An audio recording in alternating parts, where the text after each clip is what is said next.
Hey everybody, thanks so much for tuning in. I can't wait until we meet again, and we are working on that. So if you've been wondering, just hold on. Hopefully we're gonna have some news soon. We are ready to get back together again in the next couple of months. But today, we're starting episode 2 of Parenting in the 21st Century. If you are a parent, or you have kids who are parents, or you're about to be a parent, you want to be a parent one day, you think you might be a parent one day, or you just don't like the way that your parents are parenting you, this series is actually going to be helpful for you. There's some incredible concepts in it.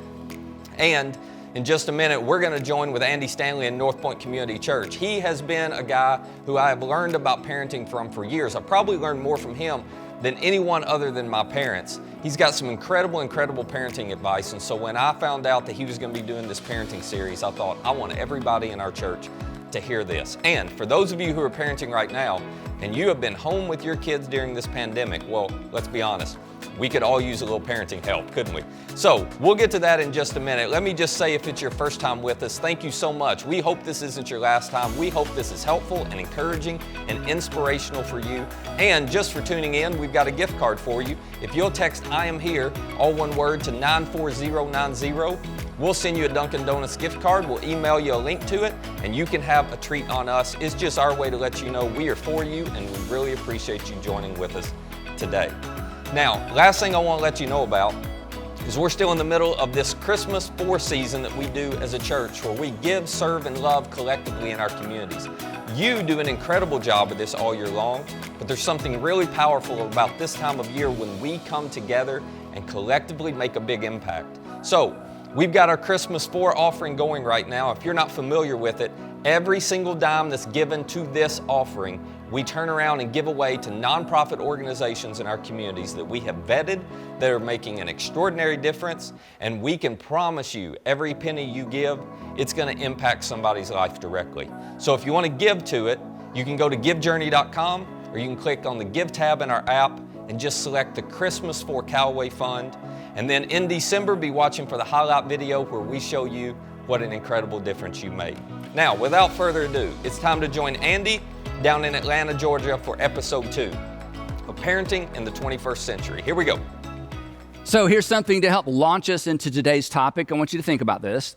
Your parents' behavior, think about this. Your parents' behavior, not their advice, determined whether or not you would want to be like them or even with them when you were old enough to choose for yourself. Think about that. It was your parents' behavior, not their advice, not even their parenting skills, that determined whether or not you want to be like them or with them. It was how they behaved toward you. It was how they behaved toward each other. It was what they did. It wasn't what they required.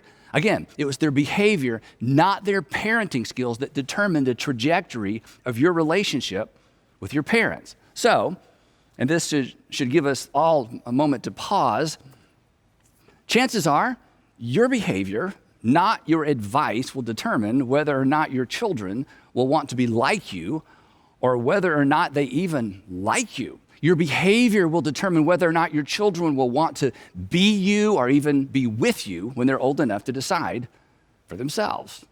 I mean, that's a little scary, isn't it? Similarly, in a similar way, your parents' behavior, think about this.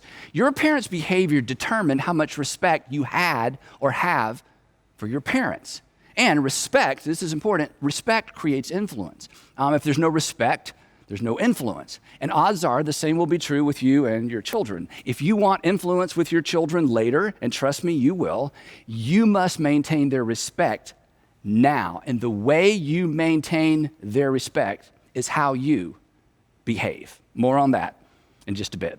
We are in part 2 of this series entitled Parenting in the 21st Century. So if you are a parent, if you're about to be a parent, you hope to be a parent, maybe you're helping another parent, or you're watching your own kids parent, this is for you. It's actually for anybody who feels the weight and the responsibility of equipping an infant, a child, a teenager, or a student for life. And those of us who are engaged really at any level in helping another human being grow up, recognize pretty quickly that just because we had a parent doesn't mean we know anything about being one.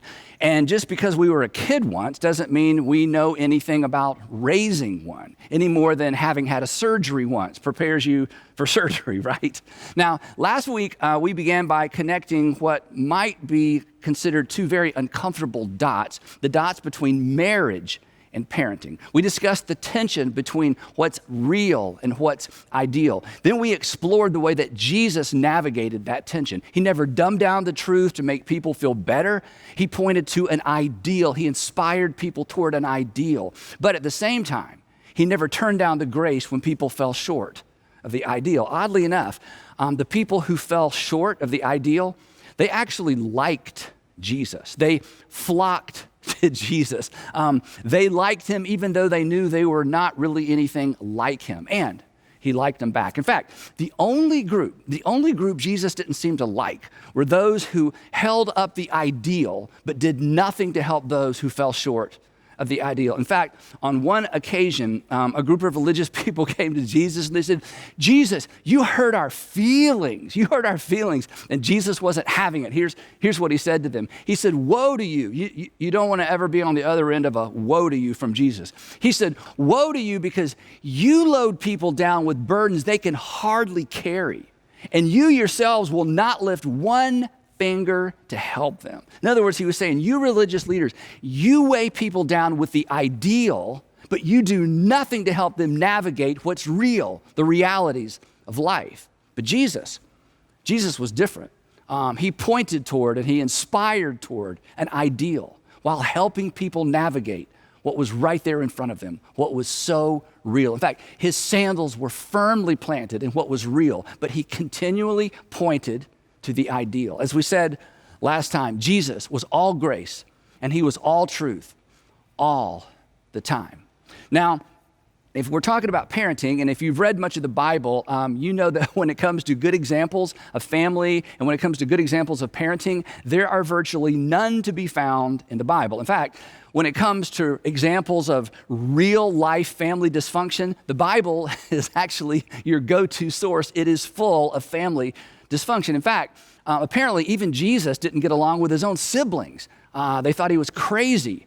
They thought he was crazy until after the resurrection, and then there was like a collective, oh, well, that explains things. But in terms of learning anything about parenting, even from the story of Jesus isn't even helpful. But Jesus and the authors of the New Testament pointed the way forward for all of us, and specifically, I think, pointed the way forward for parents. And while Jesus never talked about parenting directly, he laid the foundation for New Testament parenting when he laid the foundation for New Testament behavior.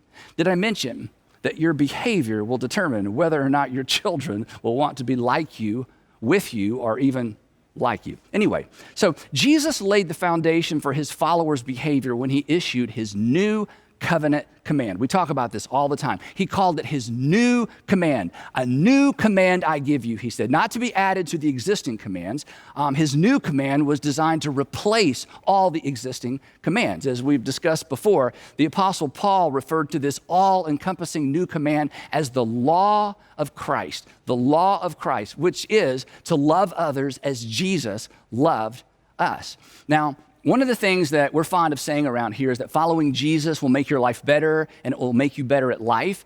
And to the point of this series, following Jesus will make you a better parent because at the core of being a Jesus follower is an ethic of others first, an ethic of selflessness. And nothing, let's face it, nothing services our self-centeredness and our selfishness quicker and fiercer than raising another human being. A human being that comes into the world with one agenda, the same agenda that we came into the world with, and it's this: what's in it for me, and I want my way. And if I can't get my way, I'm going to get in your way and I'm going to make your life miserable. So think about it. From day one, the stage is set for a clash of wills of epic proportion, a clash of wills that has the potential to bring out the worst in us, the fear in us, the insecurity in us, the anger in us, let's be honest, the ugly in us. In fact, The most shame I've ever felt as an adult is related to my self-centered, where did that come from responses to my own kids. So here's the thing. It is in the eventual conflict of wills associated with parenting that the core ethic and value system of Jesus, it actually becomes more relevant than ever, because insecurity and anger and fear, what are those? Those are all manifestations of self-preservation and reputation preservation on our part, both of which fuel the very behaviors that drive a wedge between us and our children. Behaviors that cause us to lose influence once they're old enough for us to have lost control. In fact, one of the reasons it is so much easier to know how other people should raise their kids is that their kids' behavior doesn't reflect poorly on us. Our kids' behavior points directly back to us. And our response, this is so important, our response says a great deal about who and what we are most concerned about. And when we get it right, when we are able to keep our ego and our pride in check, when we're able to respond out of concern for our kids rather than in response to how our kids' behavior reflects on us, our response has the potential to create not only teachable moments, but defining moments. And I'll give you an example. When I was in the 8th grade, and let me put this in embarrassing context. When I was in the 8th grade, which was 48 years ago, let that sink in for a moment. 48 years ago, I had a conversation with my dad that I still remember to this day. Now, I didn't realize it at the time, but this was a defining moment in terms of my understanding as a kid of where I stood in relationship to my father's desire to protect his reputation. Now, this is important. We should all protect our reputation. My dad was concerned about his reputation, as I am, as you are. Our reputations are important, but our children are important as well, right? These are both values. These are both things that we value. And in life, we're constantly prioritizing our values. And our children are watching, and they are experiencing how we prioritize our values and how we prioritize them. And one misguided response or one misguided remark has the power to undo a lot of affirmation. Anyway, so my dad is a pastor, and at the time, our church was located downtown Atlanta on Peachtree Street, 1 block north of the famous Fox Theater.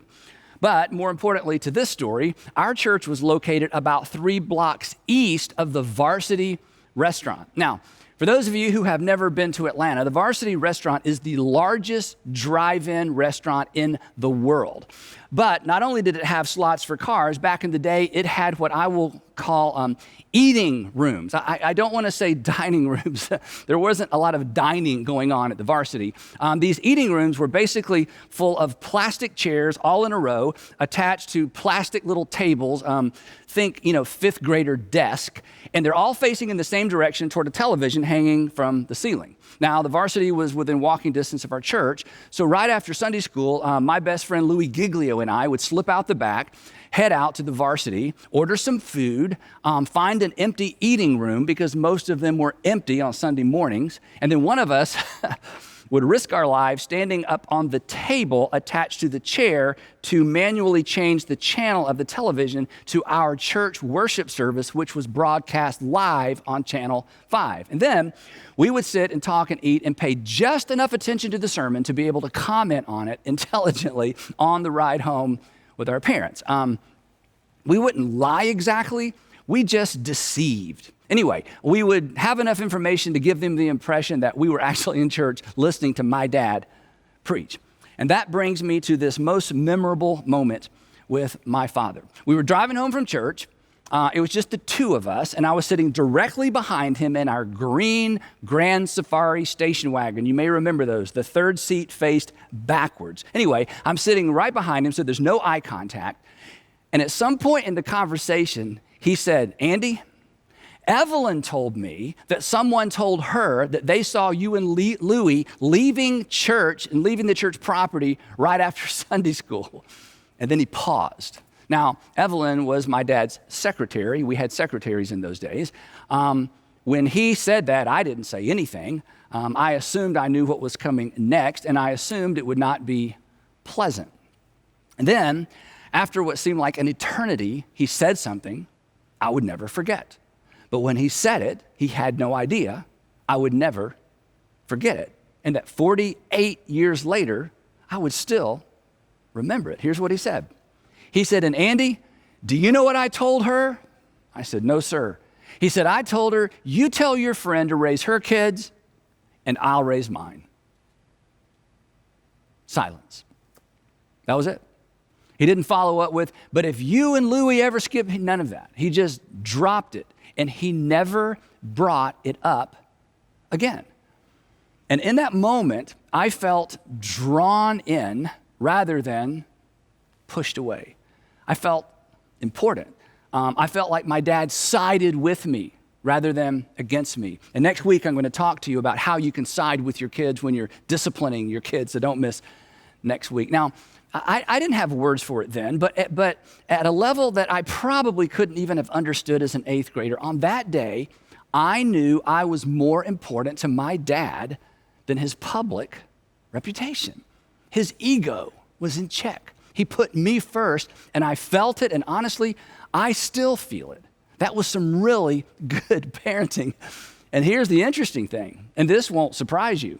The next Sunday, Louie and I were on the 2nd row. Now, here's the thing. A defining moment is better than a teachable moment. We love teachable moments as parents, but I'm telling you, a defining moment is better than a teachable moment. But they are so easy to miss when our ego is not in check, when our reputation is on the line. What we do and how we respond, how we behave when our ego is on the line, it leaves a mark for good or for bad. Now, before I get back to what Jesus had to say, one more little ancillary lesson that's related to this particular story. I mentioned that my dad in that moment, he put me first as in ahead of his reputation. But one thing he and my mom never did, they never put me in the center. My parents never allowed me or my sister to control the family dynamic by placing us in the center. And this is really important, and this is something a lot of parents miss, especially first-time parents. One of the best pieces of advice Sandra and I received early on was this. And again, when we heard this, we didn't even have kids. They said, you were already a family before you had children. You were already a family before you had children. Your children are simply a welcome addition to something that already exists. This is so important because let's face it, the gravitational pull is for the child or for our children to become the center of a family. And that is a mistake. They are welcome additions. Don't make them the main act. So back to where we started. As it turns out, the ruby red slippers of parenting, the secret of parenting, is actually embedded in Jesus' new covenant command. A command fueled by a value system of check your ego out the door, just like Jesus did. In fact, on that note, this is so interesting. The Apostle Paul says that Jesus, who was in very nature God, did not regard equality with God as something to be grasped or to be leveraged for his own benefit. So if he didn't, we shouldn't either. Clearly, Jesus kept his ego in check, and he had every excuse not to. He was God. But anyway, his is a system of others first, sacrificial love, tough love. If you hate me, so be it love. I will not do anything for you if it's not good for you because I love you. But the challenge, as I've pointed out, is that when Jesus issued his new covenant command, he wasn't talking specifically to parents. But fortunately, the Apostle Paul comes along a few years later, and he gives us some handles, some specific application. Basically, his message was this. Here's what the Jesus brand of love looks like in the real world, in real relationships. Here's how love behaves. Here's how love behaves under pressure. Here's how love behaves at home. Here's how love behaves when you're raising your children. Paul supplies his readers, he supplies us with handles in all of his letters. In fact, all of his one another statements that you'll find scattered around his letters, forgive one another, encourage one another, carry one another's burdens, submit to one another. These are all simply applications of Jesus' new covenant command. But his most famous explanation of what the Jesus brand of love looks like and how it behaves is also, I think, his most instructive for parents. His most detailed description of what the Jesus brand of love looks like and acts like is found in his first letter to Christians living in Corinth, which is located in Greece. So for the remainder of our time today, we're going to focus our attention on just 3 words from 1 Corinthians. 3 words that summarize one facet of how love behaves and how love should behave at home. So here it is. You're familiar with this. Paul writes, love is.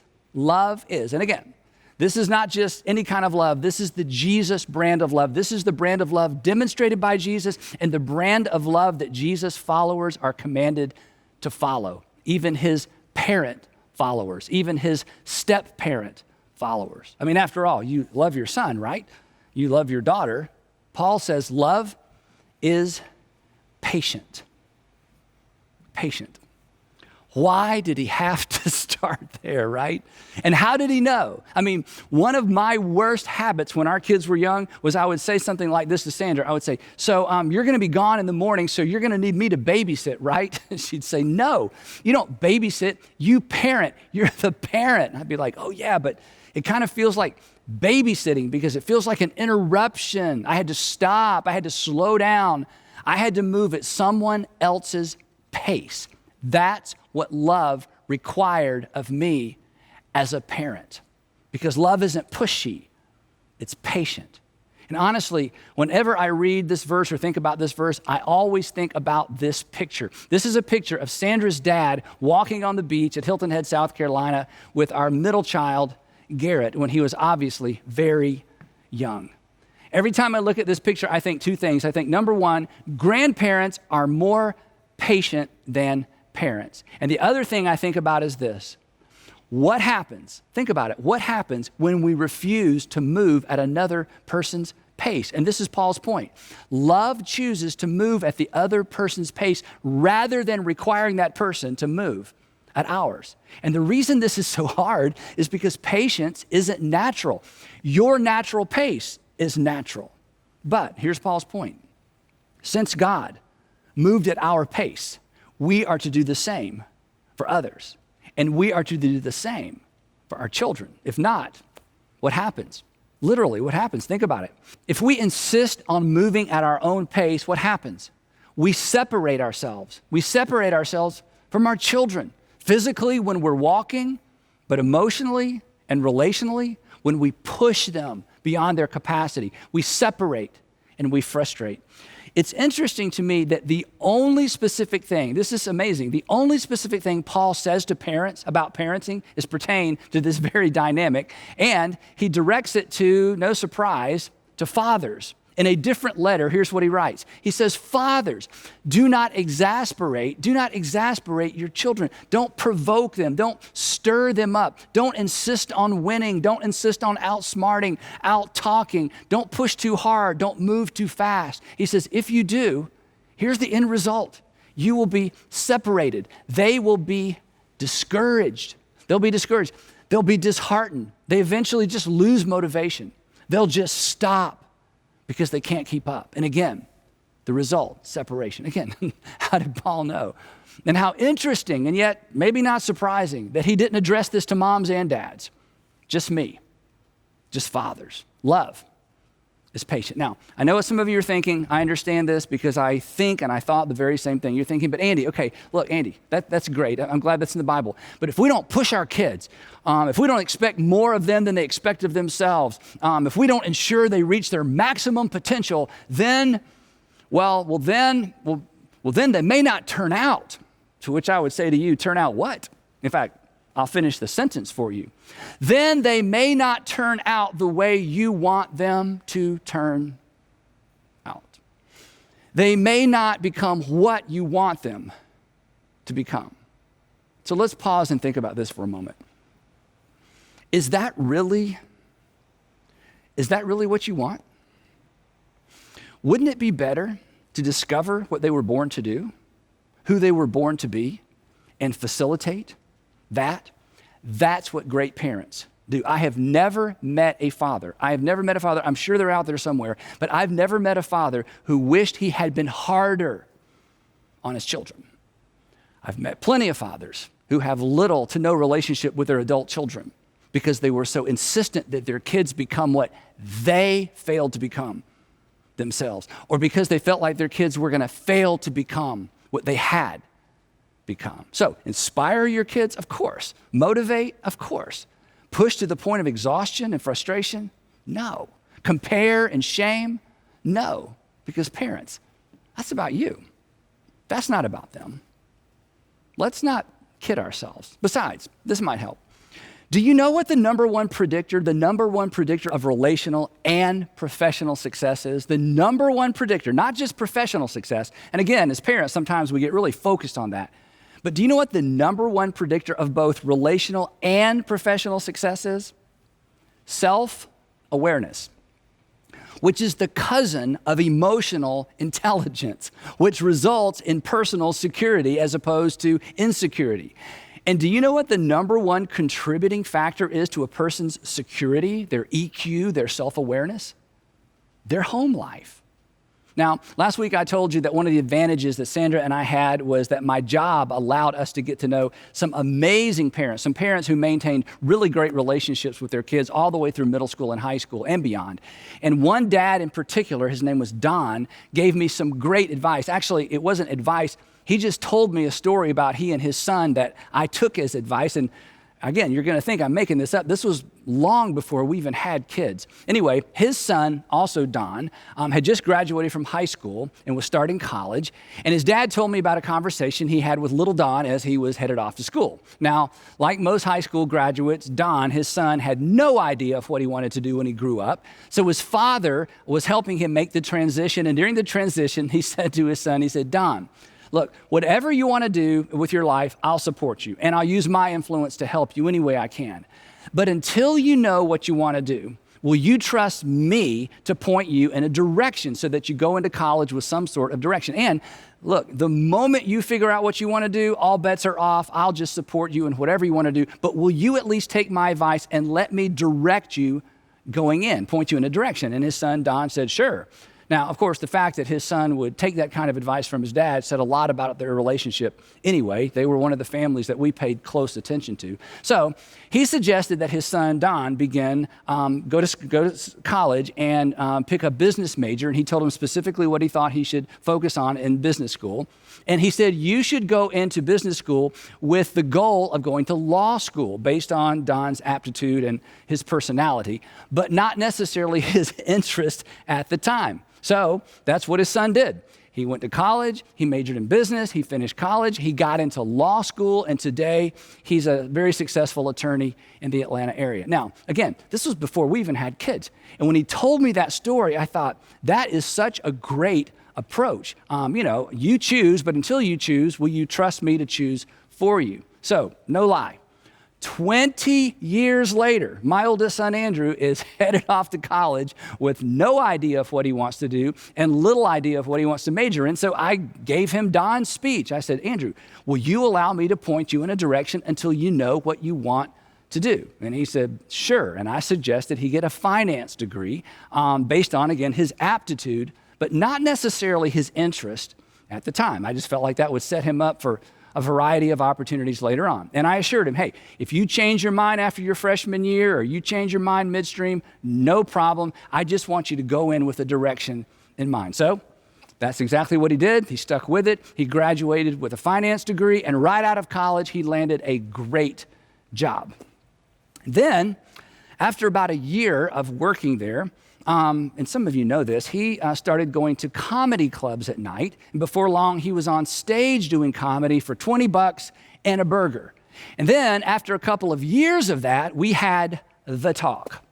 Not that talk. We'd already had that talk. We had the talk where he said, Dad, I really like my job, but I want to quit my job and do stand-up comedy full time.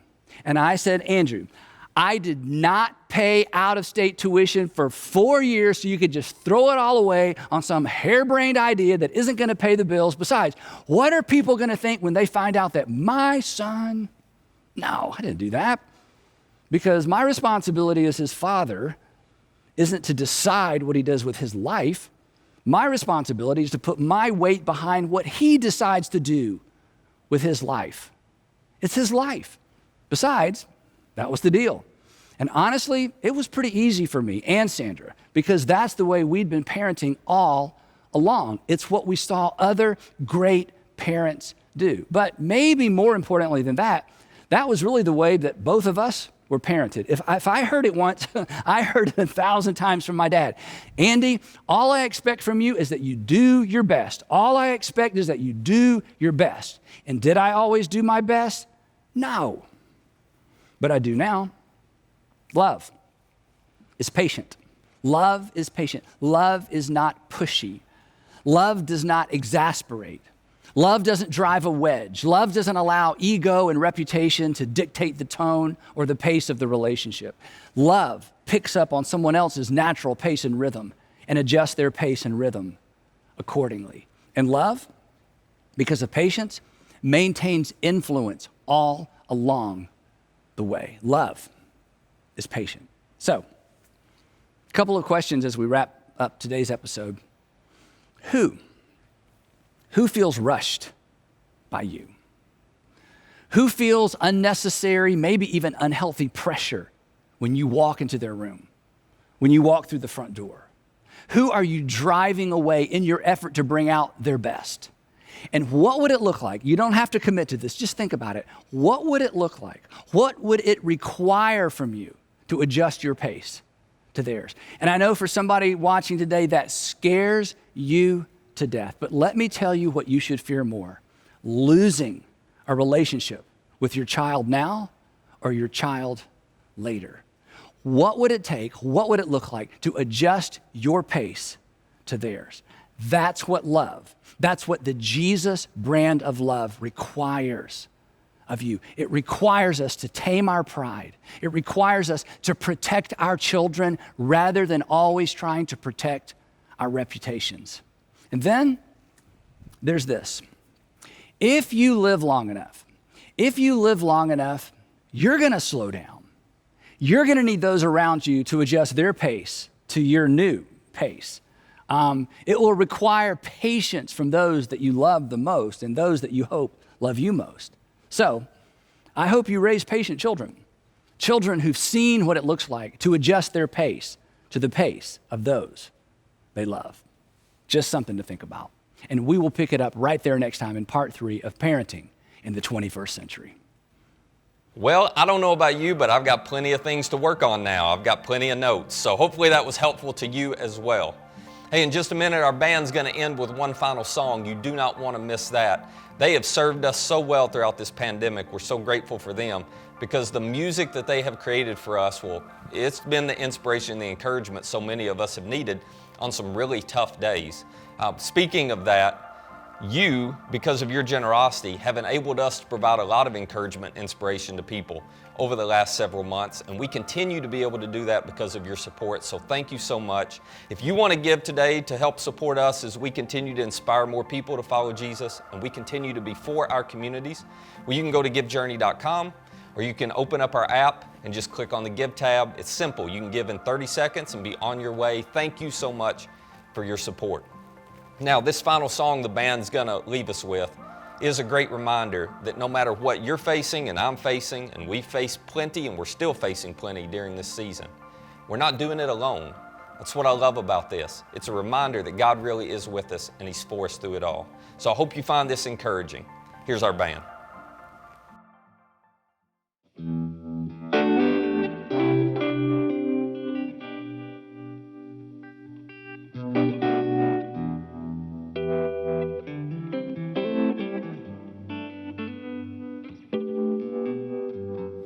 There's a grace when the heart is under fire,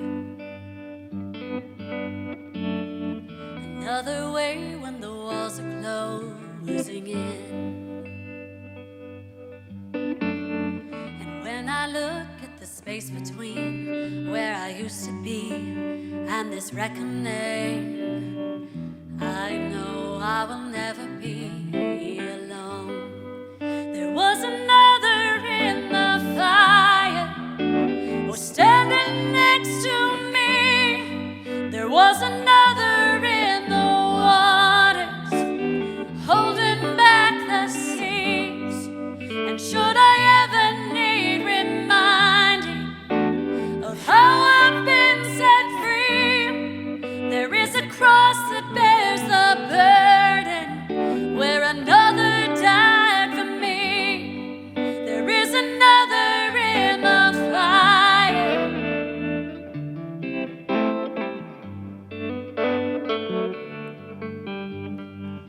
All my dead left for dead beneath the waters.